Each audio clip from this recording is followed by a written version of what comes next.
Welcome to By-The-Bywater, a podcast on the Megaphonic Network. I'm Ned Raggett. I'm Oriana Schwint. I'm Jared Pekacek. And we're here to talk about all things J.R.R. Tolkien, his work, his inspirations and impact, creative interpretations in other media, languages, lore, rip-offs, parodies, anything we think is interesting. Thanks for joining us.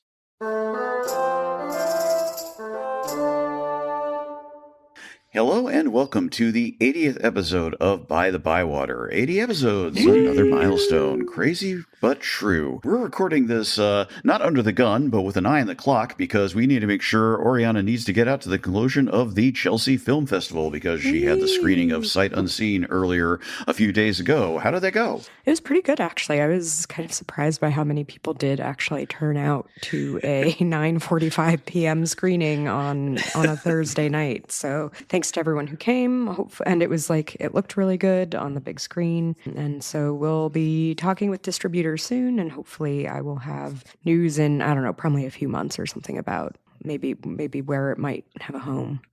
Yeah. All right. Crossed fingers. So send the best up for that. And keep an eye out for more news from them. Remember, there's also the Instagram that has, for the movie, that has more, we'll have more info. We'll throw links up to that. Meanwhile, between now and when this episode comes out is when Jared will know whether he's gotten the Le Guin blessing, which surely must happen, right? So we'll see. We'll genuinely, I keep saying this. This list is stacked. This is true. I will be so surprised if I get it. Which is I think that's to be in this company, Yeah. And you've got, Ben Grimm from the Fantastic Four will be doing the intro. That'll be fantastic. So we'll throw a link to that. The whole thing will be streaming on YouTube a couple days from now. So we'll put something in the show notes so you can see what happens. And we'll see if, assuming they announce all the nominees, that, pronounces Jared's name right, which is appropriate and fair, I think. Yeah. So, this is what has to happen. So in any event, as for me, writing work, other work, I'll throw in a link or two. I've had some fun going on. Last big piece of the year is sort of set to run, hopefully in a few weeks, and otherwise just sort of plugging away. We hope you're all doing good. We're recording this the day after 7 million people told a certain guy who we don't want around to go fuck off, frankly. So, here's to hoping things go along well. However, the news report, well, we wish it was better, but boy, do we have a one this time. So let's just get right into it. Jared, please take us away. I don't even want to read this one. It's not the best month for news in Tolkien, if only because so much of it is garbage people adjacent. So, for instance, Palmer Luckey, as ever blessed with the memory of names from Tolkien rather than any actual intent or sense of meaning, wants to open a crypto bank called Erebor. Has initial government approval and is supported by the usual suspects like Teal and that crew. We're just waiting for a team of hackers called Smaug AI or something to address the matter. There's also formal approval in the UK for the Larry Ellison-funded revamp of the Inkling's favorite Oxford pub, the Eagle and Child, in order, as has been previously indicated, to partially turn it into some kind of networking workspace or other nonsense. Just what Tolkien wanted in The Bird and Baby. Silicon Valley rise and grind culture. Then there's the hullabaloo generated by various complaining right-wing sites because a course at the University of Nottingham noted that just maybe grappling with Tolkien's employment of certain physical and racial stereotypes in his work is a good idea. In a weird way, the only good news was a spy report from an outdoors shoot from the third season of The Rings of Power showing the characters of Gil-galad, Elrond, and Pharazôn together on the seashore, apparently waiting for something, which seems to indicate that once again, thanks to the random collapse of all the timelines, that the Tar Minister and Pharazôn stories are being transformed into one thing, which could be handled in some fashion, by some way, in some form, but given this series so far, we have doubts. And links to all this nonsense in our show notes. Just sheer nonsense, so much of this. I mean, there's almost not what to add to any of this. It's just garbaggio. So, I mean, the fact that Tolkien has now become so claimed by a certain swath of the right, especially the English right, as something, our wonderful heritage and things like that, and trying to work against any kind of academic analysis of rather obvious stuff, as has been pointed out more than once, as we have pointed it out. We'll throw in links to our Orcs episodes and things like that, so you can just be aware of that. So seeing the hand-wringing and all the rest of it, it's the usual garbage over there, as it is garbage over here. And yeah, that crypto bank thing. please. Just It's, people have pointed this out. It's so funny naming a bank after something where famously you couldn't get stuff out of it without killing the person in charge. Yeah. So it's like, are you adventuring a temptation for us here? Wouldn't that be lovely? So it's such a great thing. So any event, well, we're sorry with all that, but again, to keep things going on our timeline going, so Oriana can do her thing. So let's just say it is her choice of topic, and so we'll turn it over to you, Oriana. Please begin. Yeah, so I'm in a little local in-person Tolkien book club. I didn't start it, much to everyone's surprise. But we, over the last year, made our way through The Hobbit and the Lord of the Rings trilogy and have been working through the Silmarillion. And we had just read Beren and Lúthien in September, the Silmarillion version, not the separate volume. A few days after our meeting of this book club discussing this beautiful love story, one of our members who had been totally new to Tolkien as a writer when we started and had been like just this really wonderful, refreshing new viewpoint for a lot of us. She died suddenly a few days after we talked about this story. Her name was Michelle, and she was just a really lovely person. And so I am exceptionally happy that I get to talk about this story again with you all. It was always very important to me, but now it has kind of taken on an extra dimension to it. So if any of you listeners don't know the story, don't worry. We'll go through kind of the basics before actually discussing it. Beren and Lúthien is one of the three foundational stories of Tolkien's legendarium. You have the tale of Turambar, which is just a plain old tragedy. The Fall of Gondolin feels like it's supposed to be like a bit more sweeping of an epic. And Beren and Lúthien, to me, feels the most like a fairy tale, honestly, complete with elements like a woman magically growing her hair to escape imprisonment, an occasionally talking dog, werewolves, vampires, and an evil being with an evil lust in his heart. So these foundational myths all have their own sources in real-world mythologies. Turin is it's like almost a straight up theft, but in like a good way. Can you steal a myth? No. From the Finnish story of Kullervo and Gondolin, to me, and Jared and Ned, you can chime in on this. I mean, this isn't the Gondolin episode, but to me, it's always felt a little Iliad-y. But Beren and Lúthien is very much a sort of gender-swapped Orpheus and Eurydice with a bunch of other elements on top, don't get me wrong. But that's sort of the foundation.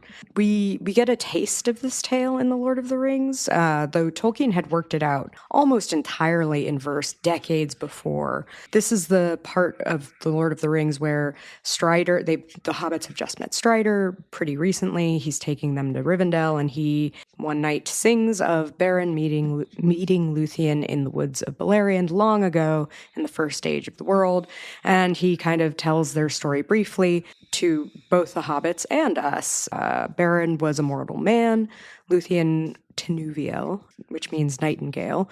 She's the daughter of an elven king and a semi-god named Melian, who we did an episode on like 1,000 years ago. That was like number 2 or something. I know, so long ago. It was so number 3, long. I think. Oh yeah. my God. Way a while back. So, you're probably at least a little familiar, but Lúthien is the most beautiful, person on earth. She meets Beren, they fall in love. Lúthien's dad tells Beren he can't marry his daughter unless he brings a Silmaril from the crown of Morgoth. Beren goes out to do this, ropes in Elven King Finrod Felagund to help him, gets Felagund dispossessed of his kingdom, and then killed by Sauron, which, nice job, man. And then Lúthien comes to rescue him from a literal pit of despair with the aforementioned occasionally talking dog. Together, they make it to Morgoth's home and do the impossible. I try to keep these summaries as lore and name free as possible because I don't want to bog everyone down and that kind of thing. They go to Morgoth, and they actually manage to do the impossible. They cut a Silmaril from his crown. Unfortunately, a wolf bites Beren's hand off while he's holding the Silmaril, leading to one of the low-key funniest moments in the whole legendarium, wherein Beren tells his father-in-law that, even now, a Silmaril is in my hand. And then he holds up his stump. It's hilarious. They hunt the wolf and kill the wolf, cut the wolf open, and the Silmaril is still in there, still in Beren's hand. No lies detected, but unfortunately, Beren has been mortally wounded by the wolf, and he dies. But his spirit goes to the halls of Mandos, from where he's supposed to go elsewhere, but he refuses to leave. Lúthien follows him and sings a song so sweet to Mandos that he allows them to leave and live once more for a time. But Lúthien has to actually truly die with Beren when that time ends. They have a kid. Through their kid, Elrond and Aragorn are eventually born. This is like a very poor rendering of the tale, as published in various forms, including the Christopher Tolkien edited Beren and Lúthien volume, which is illustrated by Alan Lee, and which I think is like really worth checking out of your local library for various reasons that we will discuss imminently. You know, I call this story the most fairy tale-like of the three big ones, but in the version that is in like the Silmarillion and the version that Aragorn tells us in The Lord of the Rings, it still does feel like sort of an epic romance, a bit more than a fairy tale. But in its earliest form, which was written in 1917, it very much feels like a very old school fairy tale. Because like you have things like Sauron is, it's not Sauron, but it's an evil cat named Tevildo, and he has an army of he's the prince of cats. Lúthien is just going by Tenuviel at this point, and she honestly just seems to like the attention she gets from Beren. Like, I don't know if I would call it true love or anything. She's like, I love how he looks at me when I dance. But then, her father sends Beren away to get a Silmaril. This element is definitely still there in this first version. And then she sort of seems to actually really love him, further down the line. But a lot of this first version is dedicated to like a fable about why cats and dogs hate each other. It's fascinating. But before we get too deep into that, gentlemen, did Aragorn's campfire story time stick with you when you first read The Lord of the Rings? Was that something where you were like, hold on, I would like more of this story? Or did it just kind of, there's a lot going on. There's a lot of other things going on. Absolutely. Yeah, no, I mean, speaking for myself, very much so. It had the same weird but real impact that when I first read The Hobbit, which was, of course, earlier, and the mentions of Gondolin and what that was all about. And I'm like, well, what is Gondolin? I would like to know a little more, those tiny little hints that were creeping into his already well-established legendarium. And so, yeah, when I first read, Fellowship of the Ring, my vivid memory of reading that Christmas vacation, 83 into 84.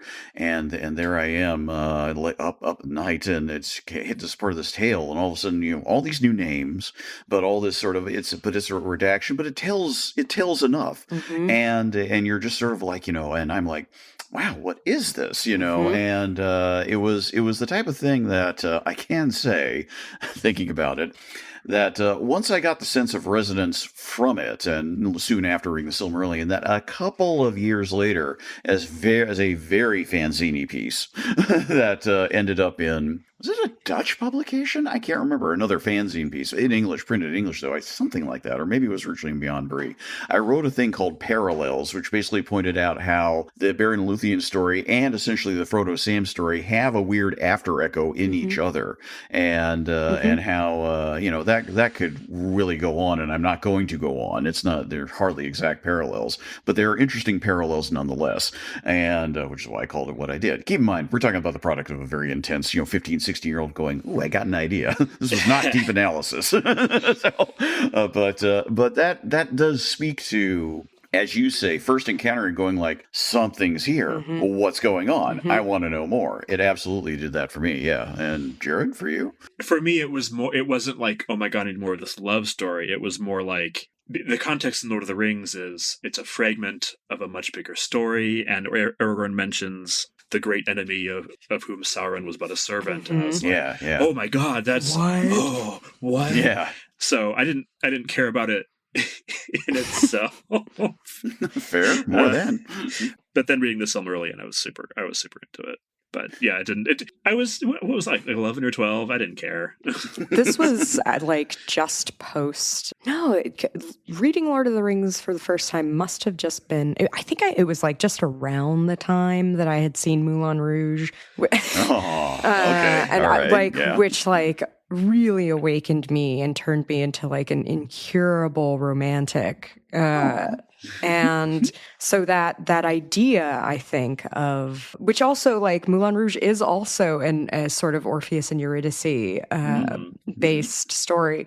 So in some sense, I just really enjoy that story. But in this one, she's the one who follows, and she's the one who has so much of this agency here, even though it seems like she wouldn't. And that really, really struck me and stuck with me for a really long time. We were talking about that in the last episode where he keeps writing stuff outside legendary about like women be like this, and then within the legendarium he's like, you know what, this princess is not going to stay put, she's going to do this her damn self, like which I love. That's so great. It's a very interesting balance. Your point about Orpheus and Eurydice, it's one of those things that until you said it just now, I'm sure there have been comparisons or references I've encountered, but it does crystallize something. And you're right, the sense of the deeper myths and tales. I mean, I haven't really had the space to talk about this much on the podcast because I don't want to say why would we, but it's not really been the focus.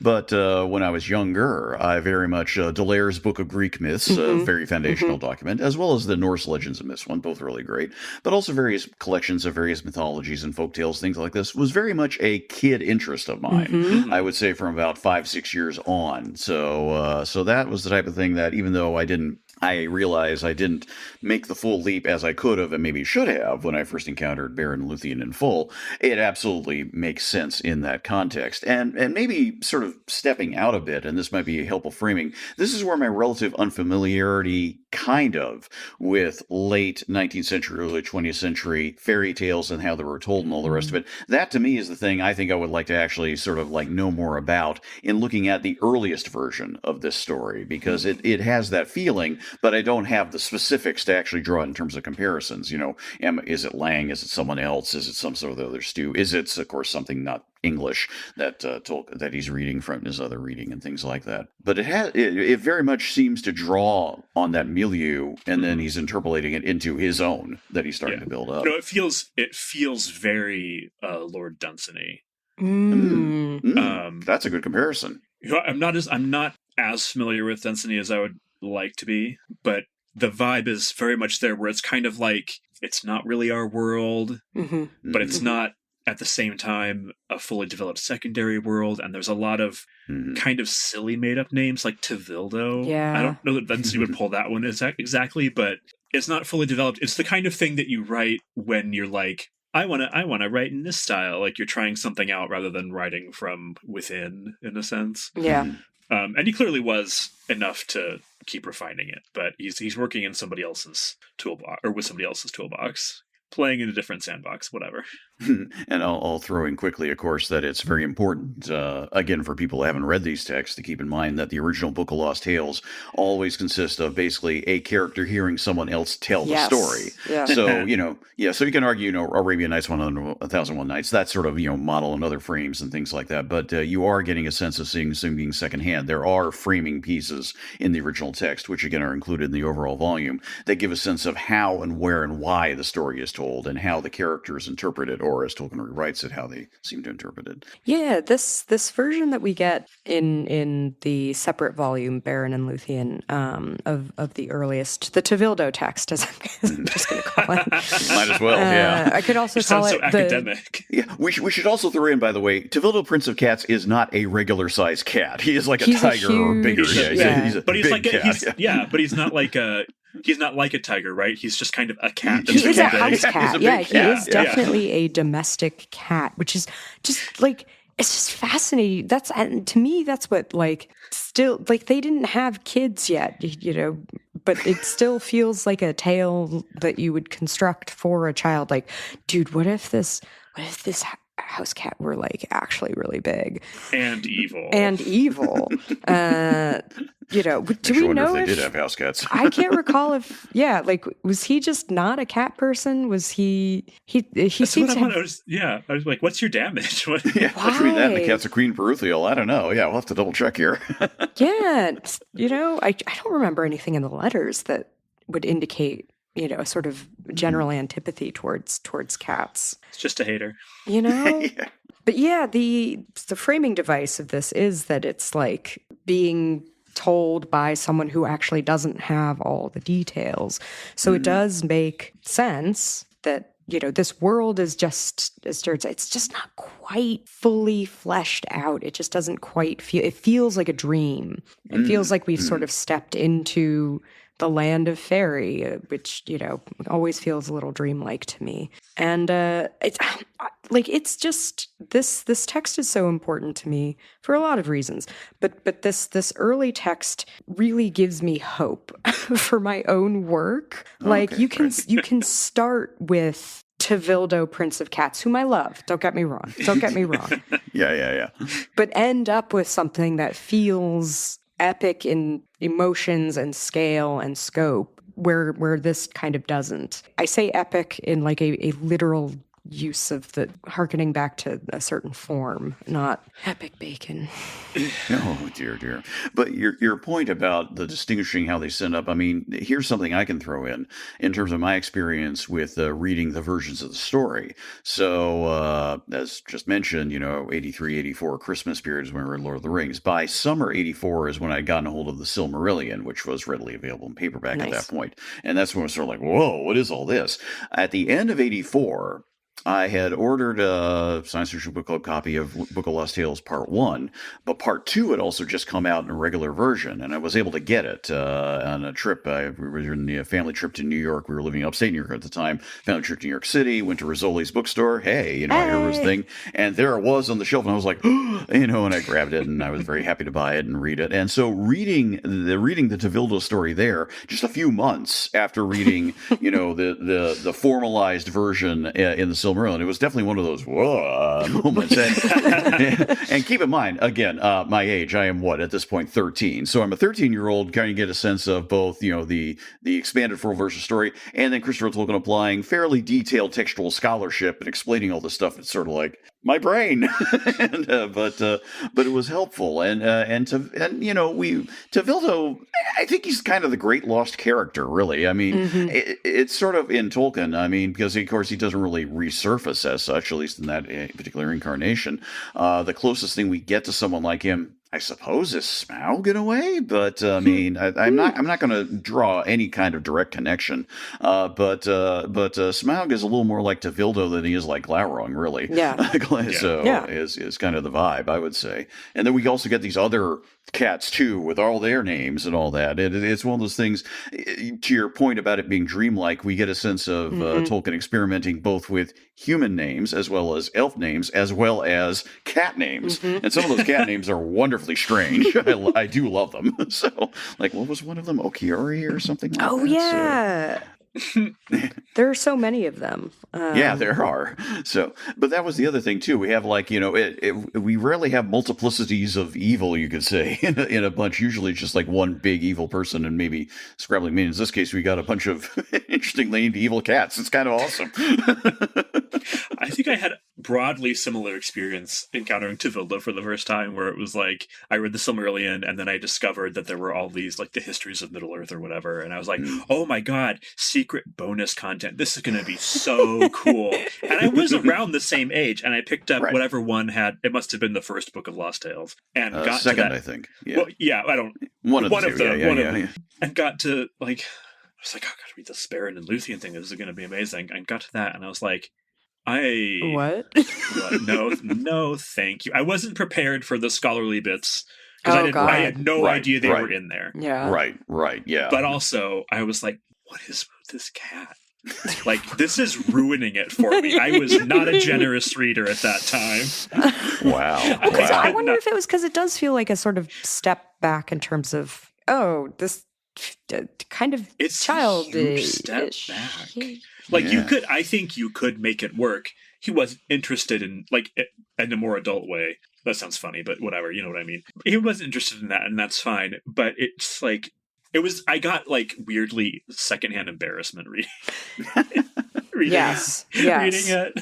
Well, I will say, maybe sort of stepping into both the development of the tale and then talking about its more or less final form as we go, one thing I do enjoy, as Oriana has pointed out, about the standalone volume is that we do get to see all the variations of it over time in a compact form, especially the poetic ones. Yeah. Because that's the one where, those, again, as with everything else, they'd already been published. This was Christopher Tolkien says as much in the introduction of the book. It's like, look, there's nothing new here. This is just me sampling all the pieces together, but that's very handy to do that because it does allow you to sort of directly see instead of having to like dig through the volume and think, okay, now we're in this story. It's like, okay, here's everything's much more. You get the familiar beats over and again, you get the familiar language over again, but you get to see it evolve in different forms, and you also get to see how the poetic forms, when he had tackled them, further developed the story. It wasn't just simply like retelling what it had already done. It's like, okay, what if I introduced this element, or what if I brought in something here? And that's an interesting statement of creative fluidity. It's not just simply a matter of, here is my story and I'll rewrite it. It's like,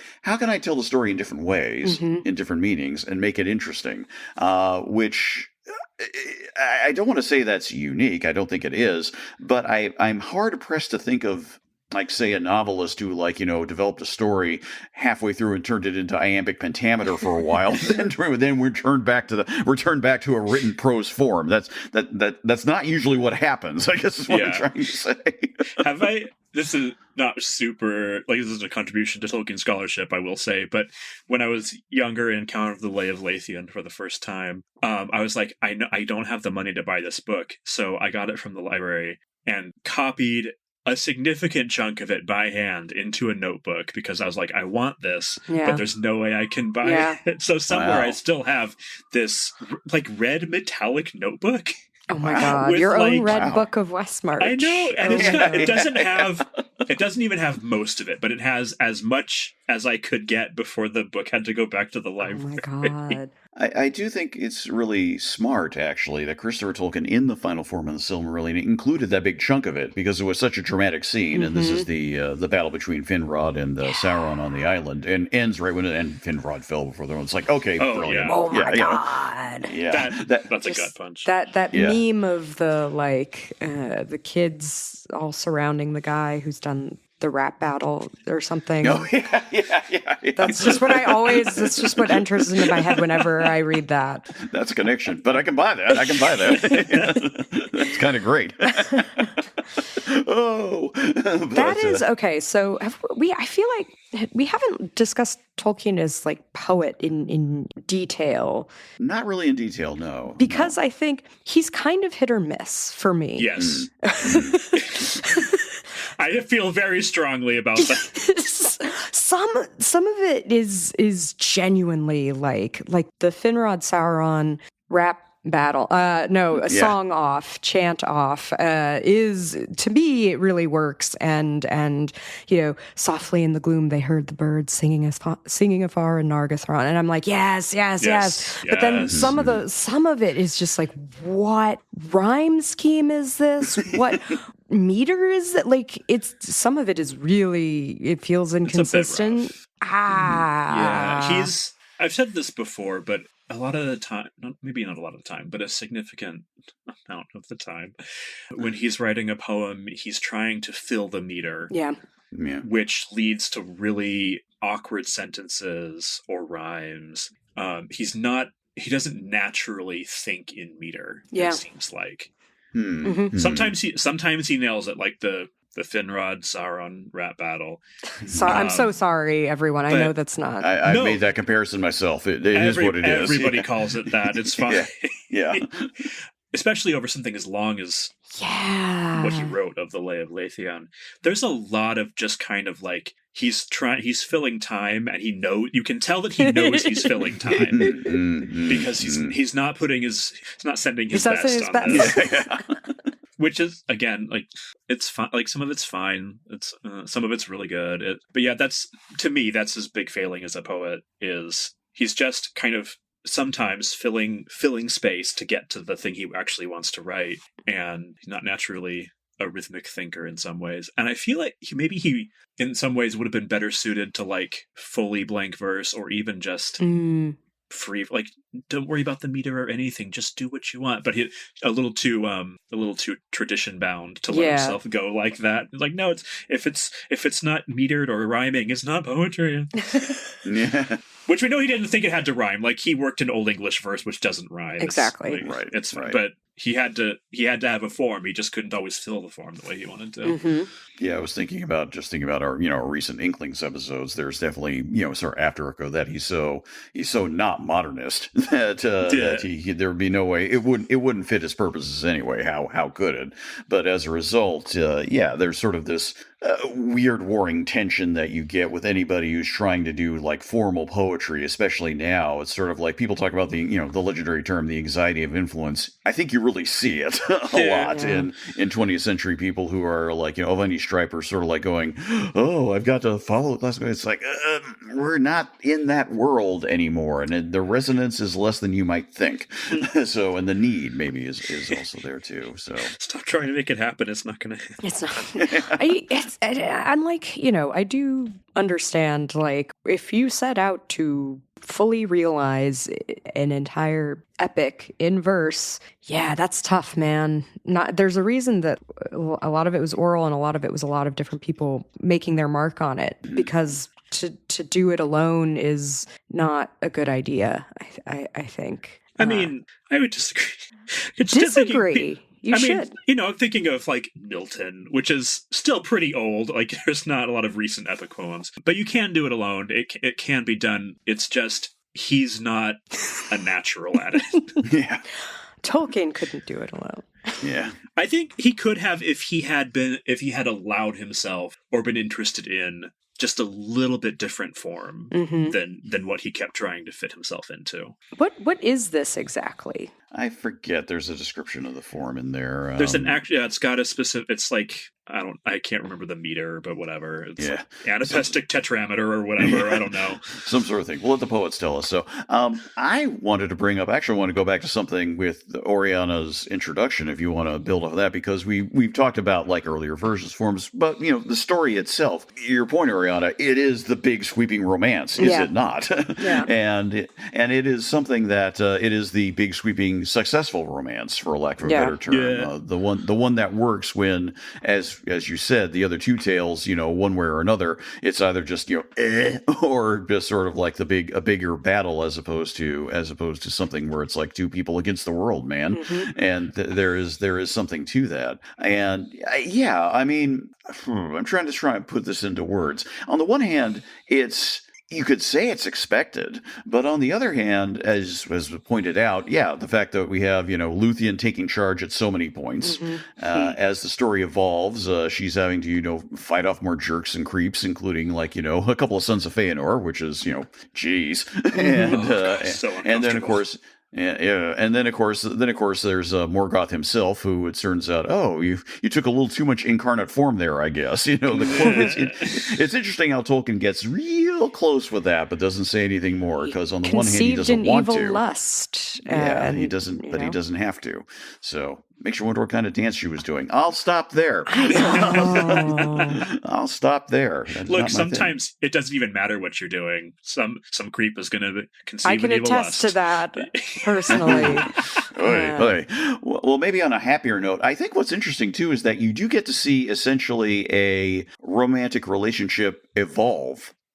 Is what it is in the final version of the story. It becomes ultimately much more mystified in the final version, where it's sort of like fate has struck, as opposed to, as you pointed out, Oriana, I like the way he looks at me. It's sort of like, no, it gets bigger. But you do get a sense that the two have to work together to make it all work. Yeah. It was never going to be one of them on their own. I can't see Lúthien ever, going out on her own for this big quest. She wouldn't have been given it by her dad for obvious reasons.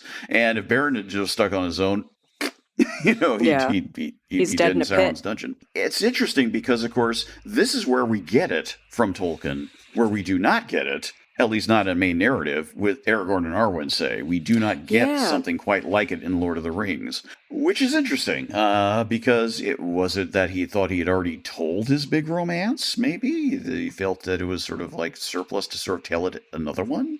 I don't know. Because, again, there's another, fairly parallel moment. Guy falls, Guy falls the whole thing. Dad says, do the impossible task. He has to do the impossible task. Here we go again. But, of course, the readers of Lord of the Rings at the time didn't know about any of that. That it was kind of a redux thing.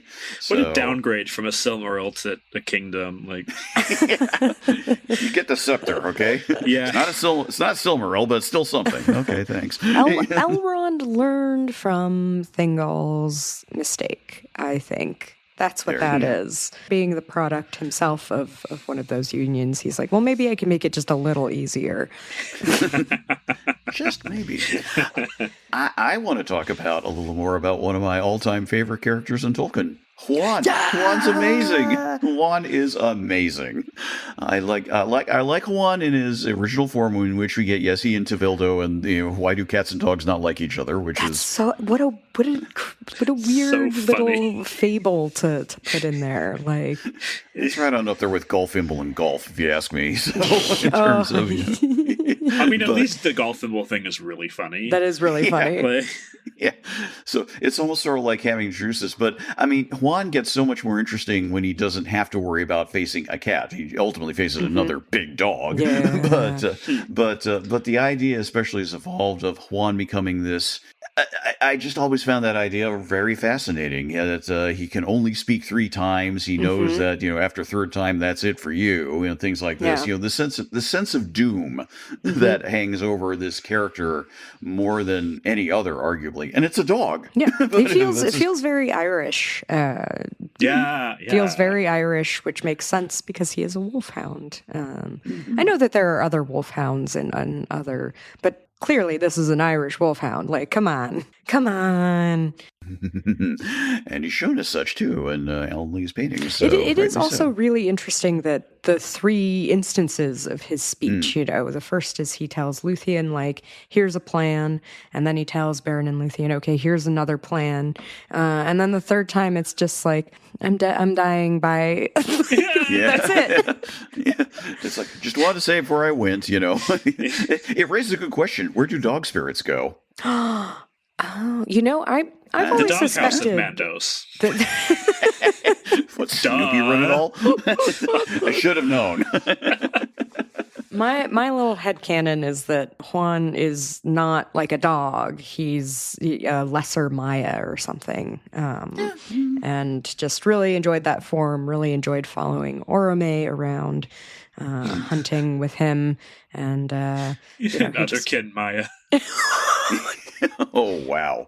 Look, if some of them can be stars and whatever, they can take whatever form they want. It's fine. Yeah, totally. Yeah, they can be the sea. Judge.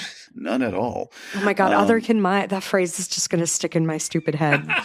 I'm going to be on my deathbed going, Otherkin Maya. That's when they'll know that it's time for me to go. You can only say it 3 times in your life. And then it appears. Oh man, if Huan came to take me away to the halls of Mandos, I think that would be quite nice.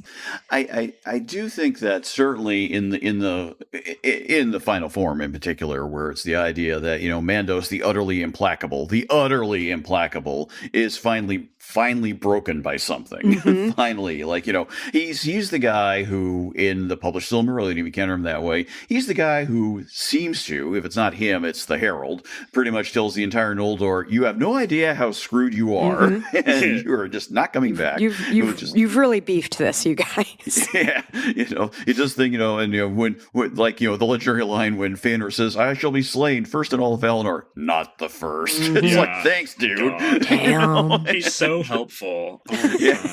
So helpful and cryptic. And then this is the one time that he breaks, and as a result, it works precisely. You can't, if it has to be something, it has to be big. But it also ties in.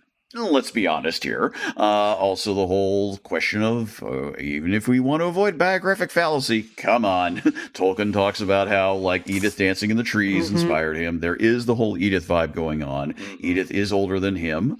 like Lúthien and ageless being, and all that. And obviously, it's that as far as we know, he didn't have to deal with a wolfhound on the World War II trenches or anything like that. More seriously, though, the idea that this is obviously something so intrinsically and utterly and totally important to Tolkien, the names are on the tombstones. It's them. It's not Aragorn and Arwen. It's Beren and Lúthien, and this romanticization of what for him as a young man was a very, I don't say traumatic emotional experience, but clearly a fraught one. Clearly one that, he didn't know what the future was. Nobody knew. He didn't know that he was going to be the success he eventually became. And here he is translating some of his feelings while he's like recovering from things like this into his notebooks. It's an interesting, how much projection is going on there exactly. What else is like bubbling under the surface beyond simply, I'll tell this fairy tale, because he's feeling the resonance and clearly, and even if he didn't necessarily identify on that weird one-to-one level as the gravestones finally indicate, clearly it comes to him that way. That is how he wants to be remembered. I mean, that's pretty strong, I guess is what it is. And a whole cosmology of beings and all that, that's what he locks into. It's that. I do think that there is this, he is recovering from illness and it's a slog, and also he's married now, they're setting up house, and they're having to deal with just like regular life, which is a slog. It's a slog, and without any real heroism in it. And so to be able to construct, take what you feel for your spouse and channel that into this big, sweeping epic. I'm sorry I'm using the term epic so much at this episode, but it does apply here. This really epic story where you get to go into all this danger and it actually like feels like you're achieving something that will be sung about, as opposed to just like, oh, I don't know if I'm going to get this like professorship. Like, I don't know if I'm going to have a job. I don't know. I'm sick. The kids are sick. Edith is sick. Edith doesn't have any friends. Oh no. Edith doesn't want to be Catholic. Yeah, Edith doesn't want to be Catholic. There's like all these really little, they're not that little. They're the stuff of everyday life though. And I wonder if being able to recontextual, to have this other version of you and your spouse who get to do these things. I wonder if that was helpful to him in some way. And it leads me to a sudden question I don't know. Did she ever know about the story? Did she ever, did he share it with her? Did you read it? It's one of those things like... Doesn't he say in a letter, like, she was my Lúthien and she knew that? Isn't that the phrasing? Am I misremembering? It sounds right, but it's one of those things... Did she read it? I mean, if she did, didn't she like type a bunch of stuff for him sometimes, or no? Could. Well, I think one of those things maybe you should research this a bit more. But then again, it just occurred to me. This last month, I barely had time to reread the book, so no one's to be blamed. Do much either. Might do some bullshit. If we find out, we'll throw in the link in the show notes. But it's an interesting point because I mean, I don't want to be flippant and say would she have wanted that on the grave, but and all that. So it makes you wonder. It's interesting how much of the veering more biographical here, but how much of the letters are redacted when it comes to their relationship. There's a lot that's missing from the early years. It's a very curated selection of letters anyway. But it's especially touchy about Edith, and I don't know what that silence is saying. It could just be the letters were nothing special. Just, oh, I love you. I'll see you in March or whatever. It could be that, or it could be like, there's stuff going on that the estate doesn't want us to know. I don't know. Yeah. I don't know. Maybe it's totally fine. Maybe it's not. But like, why is she so absent? Not, it's not total silence or anything. He talks about her a lot. I'm not trying to give that impression, but especially the early stuff, the early years where there would have been letters to her that could be included, but are not. And it's like, do we not want to disrupt the image of them as Beren and Lúthien. Exactly. Yeah. Because it feels like he had a tendency to idealize their relationship, and she did not. Right. Reading between the lines, she was definitely a lot more grounded in some ways, and was like, some parts of our lives kind of suck, dude. Like, so maybe Beren and Lúthien, the story, is a way of being like, no, she was totally on board with everything forever. And she's actually the one who pursued me, like she's... Which is not what happened. Yeah. That's very important too. That's very important to remember. Well, we could go on about that, but that leads us to some real speculation where you don't really know That's things true, like that. And I am keeping a little eye on the time, so maybe just to move into wrap up mode, I'll throw in sort of my conclusions as such. Yeah, it's whatever else about the story. I think it just has some of his most truly remarkable moments and images throughout. It's sort of like, it builds up over its tellings over time. But when you put it together and make it a story, it's one of those things that, we know famously, the rights are currently not held by anybody, but boy, you can make a hell of a good movie out of this. And that's not meant to be dismissive or reductive. It's just that the story is there. And I can see the smile on Oriana's face because, of course, she's clearly been dreaming of this. Champing at the bit. But it's the type of thing where, precisely because there are so many elements of it that are just familiar enough, but Tolkien eventually pulled together enough strands, and Christopher gave it a polish in the final version that, of course, came out. And I should note his reading of Beren and Lúthien, one of the two readings that he did and was formerly released originally in Cadman Records from excerpts from the Silmarillion. One of them was not the complete story because it had to fit on an original vinyl release, so they had to do little redactions to fit in most of the story, but it works. You get the story there. It's a really nice way to hear this final version from the Silmarillion, what it's like being told by someone who has a very good voice for it. So I do recommend searching that out. If it's on YouTube, we'll throw in a link. It works so well. It is one of those things that then on its own, the more you know about the whole backstory, obviously the more it fits within. You know what the Silmarils are. You know why people care and all the rest of it. But it still works as a hell of a great quest love story thing in its own right, up to a really dramatic ending, and then an even more suddenly dramatic and interesting and remarkable conclusion, and then the after echoes after that. So good job. It has to be said. So Jared, any final thoughts? Yeah, well, I think one of the things that's key for me about the Beren and Lúthien story is the way it ends. It's not happy. Exactly. Like, they get out of Mandos, they get to go back to Middle Earth and live out their lives, but they move away into the middle of nowhere and they're not really seen again, except for Beren joining a wolf hunt later on. And there's something very bittersweet about that in a way that makes it feel not more real exactly, but I think it would be cheapened if it was like, and then they became the king and queen of Doriath and reigned and everything was happy. There's a price paid in the way that like Frodo pays a price for bearing the ring, even though he has a happy ending, sort of. He's worn out by it, and it feels like Beren and Lúthien are both like, you know what, this fucking sucked. We're opting out of Middle Earth, even though we're still here. It's that line from that says about how Melian realizes that what has happened, and it's sort of like she's like, and she takes in what that means, and it's interesting that it's Melian who clocks it more than people think. Also, Oriana, wrap it up. Final thoughts from you. Yeah, you bring up adaptation. I know no one from the Tolkien, no one from the estate or the holder, the agency that now is handling the rights a bit more directly. I know none of them listen to this podcast, but if they Kickstarter were, to get the rights for Oriana. Just this was By-The-Bywater is pleased to announce that our own little production company, because when my husband and I went on our first date, a little over 6 years ago, and I spent like 15 minutes telling him the story of Beren and Lúthien and how I wanted to adapt it. I understand why the estate has really held tightly onto this particular story, but I think it's maybe like the only Middle Earth story that we say, do we really need more Tolkien adaptations? And I think this is the one where I'm like, but this really hit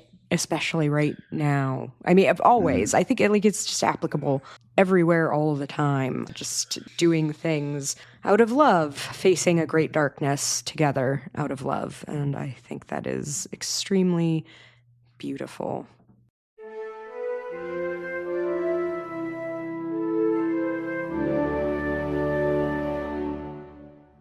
Okay, the time has come for another choice of topic for a new episode. Our final episode of the year is coming up, and it is Jared's turn. Jared, what are we talking about next time?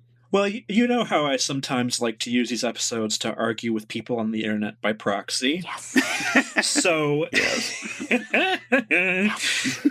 once again, I'm being a messy bitch loose for drama. But not really, because I want to talk about the journey. Oh. Why? Not specifically this, but partly this. Why is walking to Mordor so important? We already talked about the Eagles. They're going to come up a little bit, but this is not about the Eagles. This is why the journey matters. Yeah. Okay, right. I love this. Because I'm so tired of people on the internet being like, why couldn't they fly? Why couldn't Gandalf zap them there? Why couldn't Galadriel zap them there? Why couldn't they drive a, I don't know, Lamborghini or whatever? These are all equally realistic options within the context. Truly. Like, oh my God. Anyway, so I'm mad about this, so I'm going to make everybody talk about it. And we'll settle. We will settle this once and for all. This so will be whenever, the definitive word, and nobody will ever be able to argue about it again. Yep. We can just drop a link to the episode whenever anyone brings it up. Yeah, and they will sit down and listen to all of it, of course. Yeah. Damn it. Yeah. In a generous spirit. Yeah. We're giving It's our people December ammunition. episode. It's our Christmas episode. That's our gift to them. It's sort of like, here you go. This is how you know. Makes so much sense. Okay, so that'll be what we tackle about next time. So yes, prepare all your ego complaints in advance. They will be ignored. And with that said, I'm not going to listen to you guys. Not you two, everybody else. Like, don't talk to me about the Eagles. I'm done. Like. Oh boy, here we go. So anyway, next time as mentioned. So in the meantime, thank you all again very much for listening. We appreciate it greatly. You can find us on Blue Sky, By-The-Bywater there. We're also on there individually, as well as various other social media sites on our own and things like this. The main website is, of course, megaphonic.fm/By-The-Bywater. Past episodes, show notes, the whole 9 yards is there. And a reminder that if you join the Megaphonic FM Patreon, we happily encourage you to do that. People have done that over time. That is where, for a small contribution a month, you can hang out with us and everyone else who's part of that community, and it's quite a few people, folks from the other podcasts on the network, and talking about all sorts of subjects. It is a good time. We always appreciate new folks who have joined us over there over time. We know a few people have, and we always welcome more. So please do that. And again, if you want to drop us a line, by-the-bywater at gmail.com is the email address. Otherwise, thanks very much for listening. We absolutely appreciate it, and we will talk to you next time. Until then.